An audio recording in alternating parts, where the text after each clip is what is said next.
जो तेरो टाइम ठीक तो चले साथ सभी, जे तेरो टाइम वीक तो लेगा हाथ न खींच। जो रे बाज खड़िया पको हिसाब रखी, जो तेरे साथ खड़िया बन तू खास रखी। हेलो दोस्तों, स्क्रीन पर आप देख रहे हैं एम्स के ऑफिशियल वेबसाइट से जो एग्ज़ाम स्केड्यूल है 2025 का, वो जिसके अंदर नोरसेट की अगर हम बात करें तो नोरसेट आपका एग्ज़ाम जो प्री है वो 12 अप्रैल को रहने वाला है और जिसका रिज़ल्ट है वो 30 अप्रैल को आने वाला है। और जो भी क्वालिफाई करेंगे उनका फिर मेंस एग्ज़ाम है वो रहने वाला है। इस वीडियो में मैं कुछ चीज़ें डिस्कस करने वाला हूँ इसी नोरसेट 8 से रिलेटेड, और क्या कुछ है, क्या ESIC की वैकेंसीज इसके अंदर आएंगी, कैसे आप इसको अच्छे से पढ़ के 4 या 5 महीने में क्या नोरसेट 8 को क्रैक किया जा सकता है अगर आपने कुछ भी नहीं पढ़ा है। और अगर आप रिपीटर्स हैं, यानी कि वापस आप नोरसेट का एग्ज़ाम दे रहे हैं, आपका 1 या 2 बार 3 बार या 4 बार में नहीं हुआ है, देन आपको क्या पढ़ना और क्या स्ट्रेटजी आपकी रह सकती है इस एग्ज़ाम को क्रैक करने के लिए। और नोरसेट 8 पे ही मैं वीडियो क्यों बना रहा हूँ, RRB या फिर किसी और अदर एग्ज़ाम पे क्यों नहीं बना रहा हूँ। फैल इन सब चीज़ों की बात मैं करूँगा इस वीडियो में। फिलहाल चलिए स्टार्ट करते हैं वीडियो।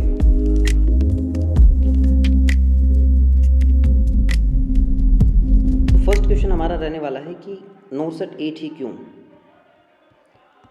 तो आपने जो ministry of health and welfare का जो नोटिफिकेशन है जो उन्होंने साइट पे भी अपलोड किया था, अगर आपने वो देखा होगा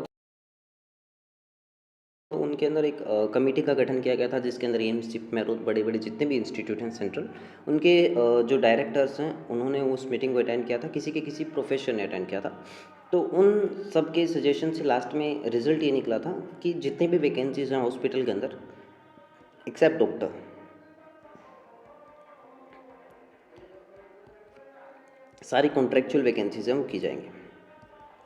यानी कि ये जो एग्ज़ाम है, एग्ज़ाम आपका होगा लेकिन किसके द्वारा होगा, थर्ड पार्टीज़ के द्वारा होगा। एम्स खुद इसका एग्ज़ाम है वो कंडक्ट नहीं कराने वाला है, ये रिजल्ट है वो निकला था। तो पॉसिबिलिटीज़ यहाँ पे निकल के आ रही हैं कि जो नोरसेट 8 है वो हो सकता है लास्ट हो, may be the last NORCET जो एम्स खुद कंडक्ट करा रहा है, और या फिर सेकंड लास्ट हो सकता है। यानी नोरसेट 9 के बाद तो आप मान के चलिए कि ऑलमोस्ट 99% हैं जो वैकेंसीज़ हैं वो कॉन्ट्रेक्चुअल वैकेंसीज़ पे ही जाने वाली हैं। हो सकता है कुछ वैकेंसीज़ परमानेंट हो जाएं या फिर थर्ड पार्टीज़ के, एटलीस्ट थर्ड पार्टीज़ के थ्रू तो जाने वाली हैं, ताकि एम्स का जो पेमेंट इश्यूज़ हैं वगैरह वगैरह जो भी हैं उनको, क्योंकि जो ministry of health and welfare के द्वारा जो लेटर लिखा, जो कमेटी के द्वारा जो लिखा गया था ड्राफ्ट, उसके अंदर यही था कि बजट इशू आ रहा है, ठीक है, इसकी वजह से सिर्फ और सिर्फ बजट कम लगे इनका, इसके लिए इन्होंने ये चीज़ है वो की थी।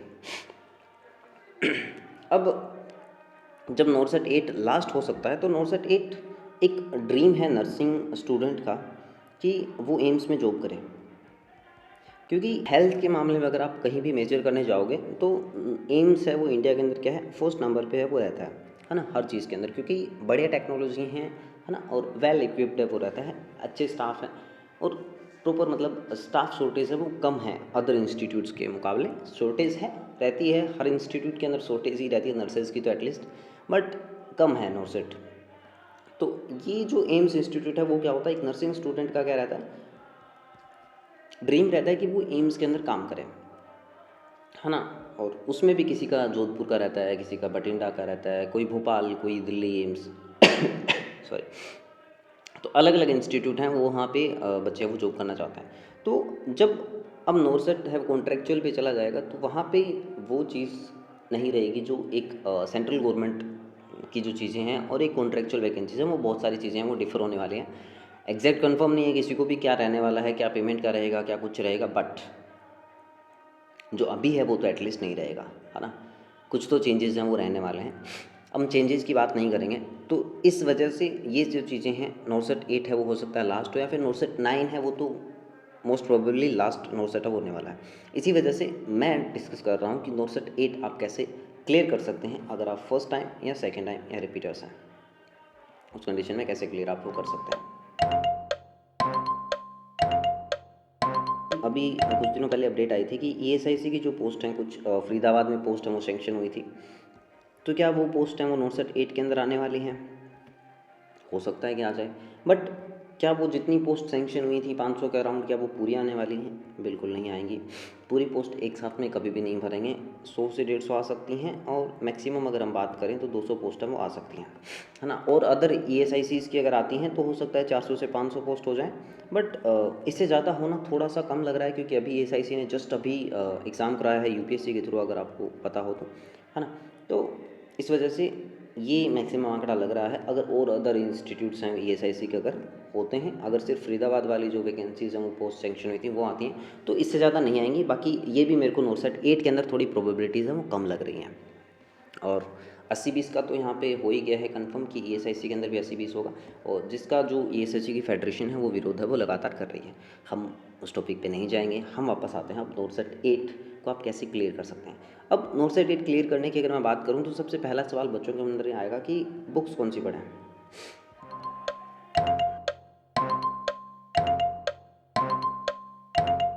ऑलमोस्ट सब बच्चों को पता है, फिर भी मैं कुछ बुक्स के नाम बता देता हूँ। अब उसमें से आपकी प्रेफरेंस रहती है कौन सी बुक आपको अच्छी लगती है। अगर मैं हायर टू लोवेस्ट अगर जाऊँ तो सॉन्डर्स, एनक्लेक्स 861, टारगेट हाई और PR यादव की, इसमें थ्योरी प्लस में क्वेश्चंस की अलग अलग बुक है वो आती हैं, और यहाँ पे दोनों साथ में आते हैं। इसमें सिर्फ प्रीवियस ईयर क्वेश्चन होते हैं PR यादव के अंदर, और इसके अंदर खुद के क्वेश्चन भी होते हैं और साथ में PYQs भी रहते हैं, ठीक है। खुद के और PYQs भी रहते हैं, थोड़ा सा आइडिया आपको हो जाएगा, बाकी लगभग लोगों को पता ही है। अब यहाँ पे जैसे ही मैंने इन 4 बुक्स का नाम या 5 बुक्स का नाम लिखा है, आपके दिमाग में एक चीज़ आ रही होगी कि जो मेन बुक है वो तो मैंने लिखी नहीं। यस, मोस्टबी काफ़ी अच्छी बुक है, इवन बहुत अच्छी बुक है, बट उसकी जो लैंग्वेज है वो बहुत हार्ड है ना। इवन एम्स के अंदर भी जो क्वेश्चन आते हैं ना, उसकी ईजीएस्ट लैंग्वेज वाले क्वेश्चन हैं वो आते हैं, और डायरेक्ट क्वेश्चन हैं वो मोस्टली से अब थोड़े कम हो रहे हैं। जैसे एनक्लेक्स 861 से नॉर्सेट 4 और 5 में बहुत क्वेश्चन आए थे, 6 में थोड़े से कम आए थे लेकिन क्वेश्चन आए थे, 7 में भी 5-7 क्वेश्चन आए हैं डायरेक्टली, और 8 में भी आने के चांसेस हैं, 5-7 क्वेश्चन तो एटलीस्ट आएंगे। फिर भी मैं ये बुक सजेस्ट कर रहा हूँ, क्यों कर रहा हूँ उसका आइडिया मैं बताऊँ, उसका रीज़न भी मैं बताऊँगा। तो मोस्टली अगर आपने पढ़ रखी है पहले तो आप वापस बिल्कुल रिवाइज़ कर सकते हैं, लेकिन अगर आपने मोस्टली नहीं पढ़ी है तो आई वुड सजेस्ट, मेरा सजेशन है और मेरे हिसाब से बेस्ट है ये चीज़, कि आप MCQs हैं वो मोस्टली के कर सकते हैं। MCQ आप सॉन्डर्स की कीजिए, मोस्टली की कीजिए, एनक्लेक्स 861, इसके अंदर सिर्फ और सिर्फ क्वेश्चन ही हैं। Target high PR Yadav, target high के अंदर थोड़ी सी क्वेश्चंस के अंदर मिस्टेक्स हैं वो ज़्यादा रहती हैं, वन लाइनर क्वेश्चंस के अंदर, मेरा मानना है, सबका अलग अलग प्रेफरेंस होता है। वो काफ़ी अच्छी है, अभी जो नया इनका जो वर्जन आया है वो बेटर है, काफ़ी अच्छा है ना। थ्योरी के अंदर तो और भी अच्छे से इन्होंने थोड़ा सा अपग्रेड करने की कोशिश है वो की है, तो एम्स के लेवल के हिसाब से बुक अच्छी है।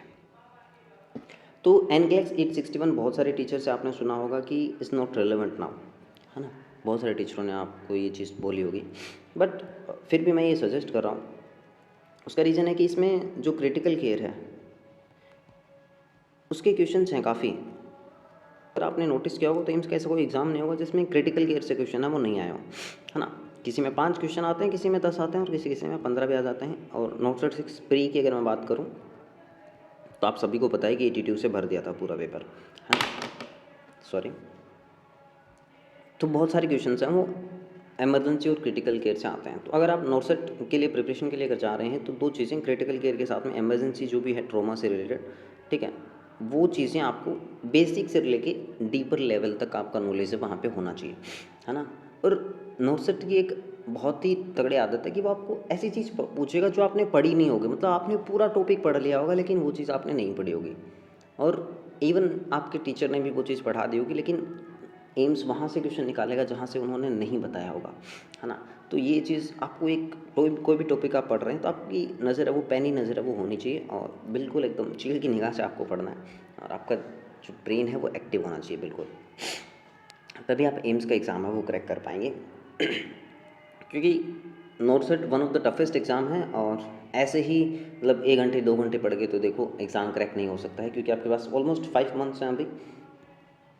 12 अप्रैल को आपका एग्ज़ाम है प्री का, तो देख लीजिए आप, 6 महीने नहीं हैं पूरे, 5-5.25 महीने हैं, और उसके अंदर भी 15-20 दिन तो आप मान के चलो कि आप खुद ही डिस्टर्ब कर दोगे, इधर उधर ख़राब कर दोगे, कोई और एग्ज़ाम आ गया, कुछ और आ गया, है ना। जैसे RRB का एग्ज़ाम है या फिर अदर कोई भी एग्ज़ाम्स हैं वो आपके होने वाले हैं, CHO का हो सकता है कोई एग्ज़ाम हो जाए, UP का या फिर बिहार का, तो वहाँ पर आपका टाइम है वो ख़राब होने वाला है। तो उस हिसाब से आप मान के चलिए आपके पास सिर्फ और सिर्फ 5 महीने हैं, और मैं कहूँगा 5 भी मत मान के चलिए, आप 4 महीने ही लेके चलिए। तो 4 महीने में आपको डेली 4 से 5 घंटे तो मिनिमम आपको पढ़ना है ना। इससे ज़्यादा मैं आपको सजेस्ट ही नहीं करूँगा, क्योंकि 4 से 5 घंटे इनफ है। लेकिन इसका मतलब ये भी नहीं है कि आप 2 या 1 घंटा ही पढ़ो, है ना। जॉब कर रहे हो तब तो देखो आपकी मजबूरी हो जाती है, बट 4 से 5 घंटा निकाला जा सकता है टाइम, और बहुत ज़्यादा भी नहीं है, बहुत कम भी नहीं है। अगर आप रेगुलरिटी इंपॉर्टेंट है, अगर आप रेगुलरली कर रहे हैं वो चीज़ें, देन वेल एंड गुड है, आप अच्छे से एग्ज़ाम है वो क्रैक है वो कर सकते हैं। अब अगर बुक्स के बाद में, बुक्स आपको मैंने बता दी हैं।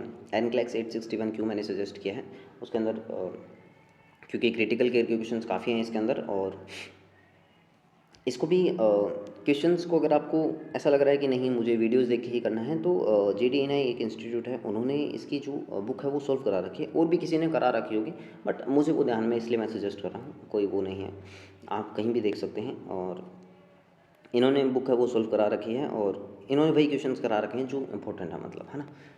कुछ क्वेश्चन रिपीट होते हैं तो वो आपको पढ़ने की वो नहीं रहेगी, बट आई वुड सजेस्ट कि आप खुद से कीजिए, है ना। क्योंकि जो सेल्फ स्टडी है ना, वो बहुत ज़रूरी है, बहुत ज़रूरी है। आपको पता चलता है सेल्फ स्टडी जब आप करते हो कि कहाँ से क्वेश्चंस बन सकता है, आप खुद सोचते हो, खुद आपका माइंड एक्टिव रहता है कि इस क्वेश्चंस को इसने कैसे घुमाया है, कैसे इसका आंसर निकला है। अगर आप वो सारी चीज़ें खुद देखते हो तो एक बहुत, मतलब एक पॉजिटिव इफेक्ट आपके माइंड पे पड़ता है, और आपकी जो रेंज ऑफ थिंकिंग है वो क्या होती है, डेवलप होती जाती है। आप एक वाइड एंगल पे हैं वो चीज़ें आप सोच सकते हैं, है ना। एक सर्कल के अंदर आप नहीं रहेंगे, बाउंडेड नहीं रहेंगे, अगर आप किसी कोचिंग के पास नहीं जाते हैं। अगर अच्छे से पढ़ाई करते हैं, नहीं करते हैं, दैन नॉर्मल सी बात है कि कुछ नहीं होगा।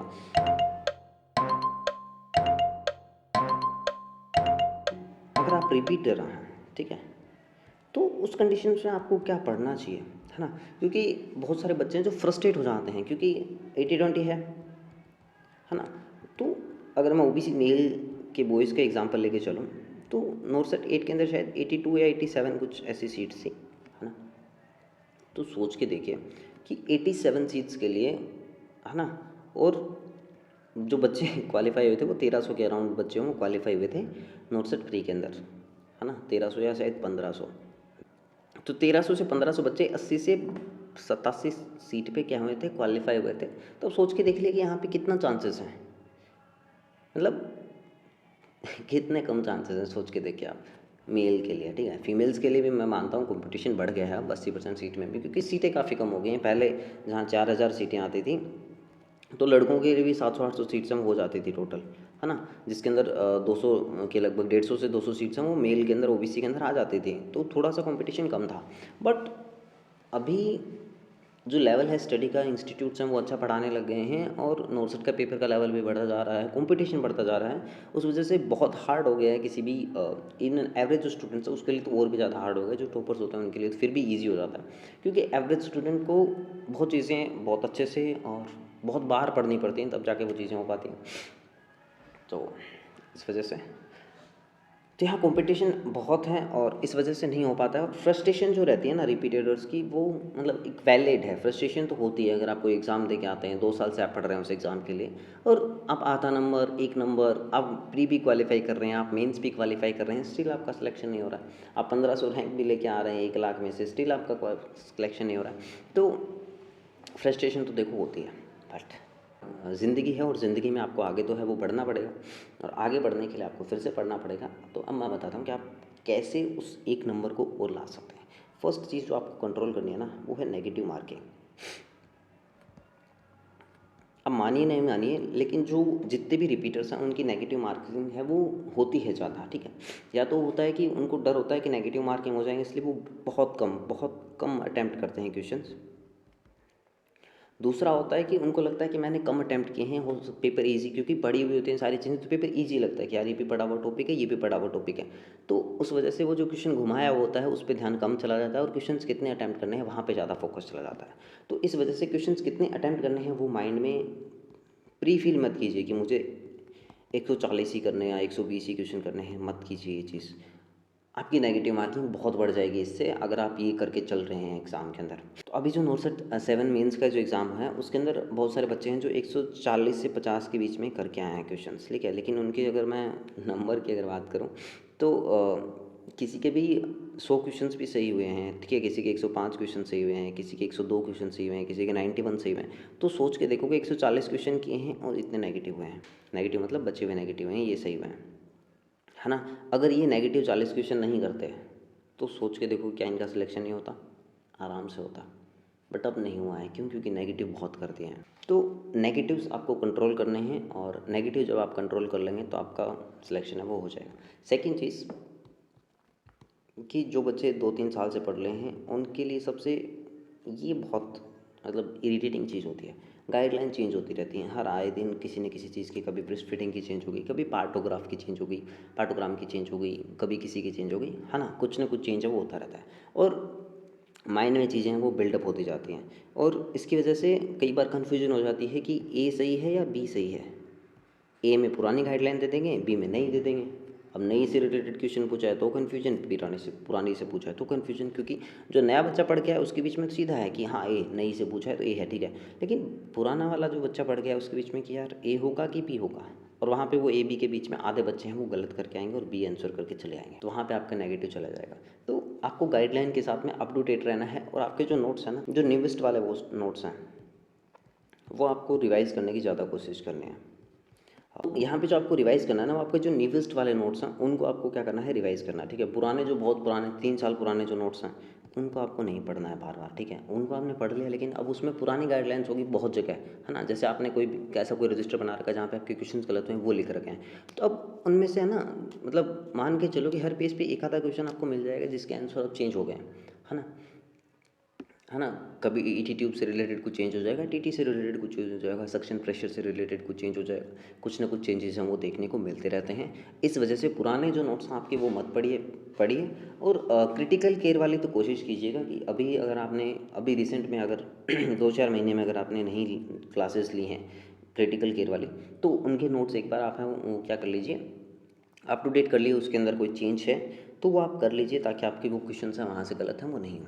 एनओ के अंदर ज़्यादा गाइडलाइंस चेंज होती हैं, एमएसएन के अंदर थोड़ी क्रिटिकल केयर के अंदर हो सकती हैं, बाकी उतनी गाइडलाइंस हैं वो चेंज नहीं होती।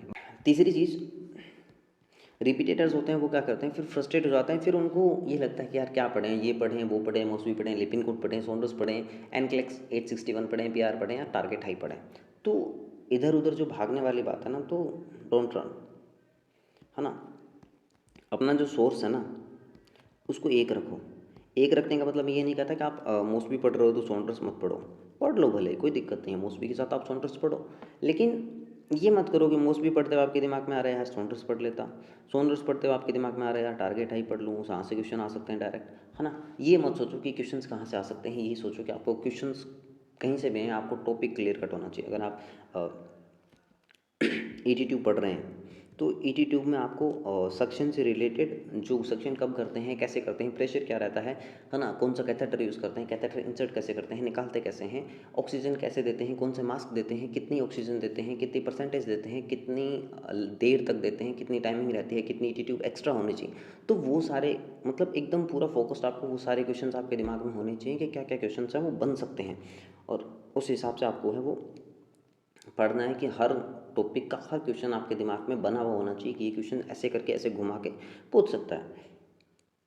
तो वो चीज़ आपको ध्यान रखनी है, सोर्स एक रखना है। और नेगेटिव मार्किंग कंट्रोल करने का दूसरा कि आप जहाँ पे 100% श्योर हो ना कि ये तो मैं 100% श्योर हूँ मेरा सही है, सिर्फ आपको वही क्वेश्चंस करने हैं। एम्स की मतलब ये चीज़ आप कमी भी कह सकते हैं और फ़ायदे वाली चीज़ भी कह सकते हैं। मैं बताता हूँ कैसे। अगर आपके पास मान लीजिए, अगर मैं मेंस की बात करता हूँ ना, प्री को छोड़ देते हैं एक बार। मेंस में जैसे 45 क्वेश्चंस के सेक्शन थे, है ना, सॉरी 40 क्वेश्चंस के सेक्शन थे, 45 मिनट्स का टाइम था। तो यहाँ पे आपका टाइम तो इनफ आपके पास, है ना। नोट सेट 7 में आपने देखा होगा कि जिन्होंने नोट सेट 7 दिया है मीन्स, उनको पता होगा कि लगभग 15 से 20 मिनट आपके पास बच गए होंगे फर्स्ट सेक्शन करने के बाद में। और अगर नहीं बचे तो आप मतलब बहुत स्लो पेपर अटैम्प्ट करते हैं, ये मैं कहना चाहूँगा आपको। तो थोड़ी सी प्रैक्टिस बढ़ाइएगा। तो 15 से 20 मिनट सोच के देखिए कि 40 क्वेश्चन करने के बाद आपके पास पड़े हैं।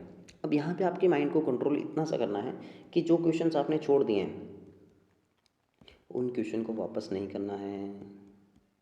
छोड़ दिए हैं मतलब रिव्यू करके छोड़े हैं वो तो करने हैं, लेकिन जो क्वेश्चन आपने किया ये तो नहीं आता है, बिल्कुल ही समझ में नहीं आ रहा है, वो क्वेश्चन आपको नहीं करना है। पढ़ना है बार बार, अगर समझ में आ जाता है वेल एंड गुड है, अदरवाइज लीव करना, उस क्वेश्चन को अटेम्प्ट नहीं करना है। सेकेंड चीज़, जो मार्क फॉर रिव्यू किया है, ठीक है, उसके अंदर अगर आपने कोई आंसर टिक किया है तो मान के चलिए कि लगभग 90 to 99% आपका आंसर वही सही होने वाला है, और आप ऑप्शन चेंज करेंगे, चेंज करते ही आपका क्वेश्चन गलत हो जाएगा। और अगर आपने जितने भी क्वेश्चन अटैम्प्ट किए हैं उसके अंदर अगर आपको लग रहा है कि मैं 200% श्योर हूँ कि मुझे ऑप्शन बदलना चाहिए, तभी आपको ऑप्शन बदलना है, अदरवाइज़ आपको ऑप्शन नहीं बदलना है। तो ये 3-4 चीज़ें अगर आप करेंगे तो बिल्कुल आपकी जो नेगेटिव मार्किंग है वो कंट्रोल हो जाएगी, और वो जो 1-1.5 नंबर, आधा number, 0.3 number, 0.1 number, 0.2 number, 0.01 number जो आपके रह रहे हैं वो आपके नंबर हैं, वो आपको मिल जाएंगे। इवन हो सकता है कि आप टॉप रैंक में आ जाएं छोटी सी सजेशंस को मानने से।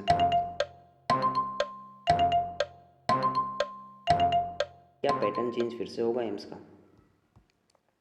तो एम्स ने नॉरसेट 4 की अगर मैं बात करूँ, नॉरसेट 4 जब हुआ था उसके बाद से रेगुलरली ये पैटर्न चेंज हम कर रहे हैं। रेगुलरली हर एम्स के अंदर पैटर्न चेंज हो रहा है, ठीक है। पिछली बार प्री और मेंस दोनों 100 क्वेश्चन के थे, इस बार 100 और 160 क्वेश्चन का कर दिया है। उससे पहले जस्ट पहले वो चेंज किया ही था उन्होंने पैटर्न।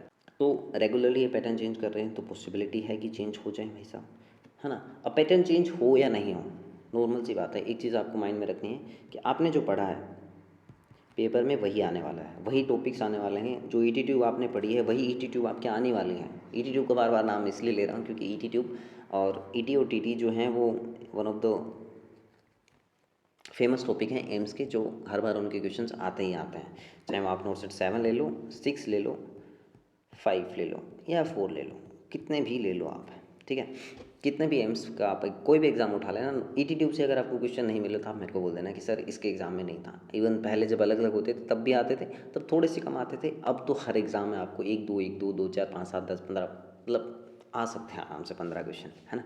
नॉरसेट 6 में आपने देखा होगा, ठीक है। तो नॉरसेट 8 का पैटर्न चेंज हो सकता है, लेकिन उसमें आपको घबराने की ज़रूरत बिल्कुल नहीं है, क्योंकि आपने अगर पढ़ा हुआ है तो घबराने की कहाँ ज़रूरत है ना। पैटर्न ही तो चेंज हो रहा है, क्वेश्चंस तो वही देगा। हो सकता है 4 मिनट कम दे दे या 4 मिनट ज़्यादा दे दे, तो कम देगा तो क्या दिक्कत, आप प्रैक्टिस ज़्यादा कीजिए, है ना। जितनी ज़्यादा प्रैक्टिस करेंगे और ज़्यादा दे दे उसमें तो कोई दिक्कत ही नहीं, उसमें तो बस आपको माइंड को ही कंट्रोल करना है कि भाई साहब वापस से नेगेटिव नहीं करना है।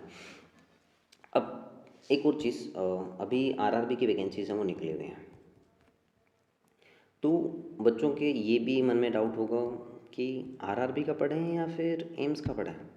तो आरआरबी के अंदर जो मोस्ट प्रोबेबल क्वेश्चंस आने वाले हैं वो वन लाइनर आने वाले हैं, है ना। और एटलीस्ट 60 to 70 या फिर 70 to 80% भी मैं कह सकता हूँ, 70 to 80% at least one liner question आने वाले हैं। इसके अंदर भी ये लोग एनाटोमी भी फोकस करेंगे ज़्यादा। एनाटोमी के बाद में एमएसएन के अंदर जो वन लाइनर क्वेश्चंस आते हैं, ठीक है, जैसे डाइजेस्टिव सिस्टम कि कोई डिजीज़ का क्वेश्चन पूछ लिया, कोई सिम्टम दे दिया कि ये सिम्टम किस डिजीज़ में होता है, तो ऐसे क्वेश्चन हैं वो आने वाले हैं। उसके अलावा इनके जो 20 क्वेश्चन रहने वाले हैं उसके अंदर रीजनिंग के क्वेश्चन, सॉरी रिसर्च के क्वेश्चन उस 20 क्वेश्चन में आपको 2-3 देखने को मिलने वाला है। तो रिसर्च थोड़ा अच्छे से कर लीजिएगा, क्योंकि पिछले 2 पेपर देखे थे उनके अंदर रिसर्च के क्वेश्चन इन्होंने डाले थे 2-3 क्वेश्चन। अब यहाँ पे दिक्कत ये है कि नॉरसेट आरआरबी के लिए पढ़े या एम्स के लिए पढ़े। तो आरआरबी के अंदर तो आपको क्या एनाटॉमी और इन चीज़ों में फोकस करना है ज़्यादा, जहाँ से वन लाइनर क्वेश्चन बन सकते हैं, जैसे फार्मा हो गया, माइक्रो हो गया, तो यहाँ से क्वेश्चन हैं वो बनेंगे, है ना। फार्मा में जैसे एंटीडोट पूछ लिया, ड्रग ऑफ चॉइस पूछ लिया, माइक्रो के अंदर ऑटोक्लेविंग से या फिर स्टरलाइजेशन से, डिसइंफेक्टेंट से, है ना, इम्यूनिटी से, इनसे क्वेश्चन हैं वो आ सकते हैं। एम्स के अंदर प्रायोरिटी बेसिस क्वेश्चन हैं वो ज़्यादा देखने को मिलते हैं। अब कुछ बच्चे को कन्फ्यूजन हो गया कि प्रायोरिटी बेसिस क्वेश्चन हैं वो एम्स ने कम कर दिए, पूछने बिल्कुल भी नहीं भाई साहब। अगर वो 2 लाइन में कोई क्वेश्चन पूछ रहा है इसका मतलब ये नहीं है कि उन्होंने प्रायोरिटी बेसिस क्वेश्चन पूछना बंद कर दिया है। क्वेश्चन पूछते हैं, जितने क्वेश्चन पहले पूछे जाते थे आज भी उतने ही पूछे जाते हैं। अब प्रैक्टिस हो गई है बच्चों की, तो थोड़ा सा डर कम हो गया है।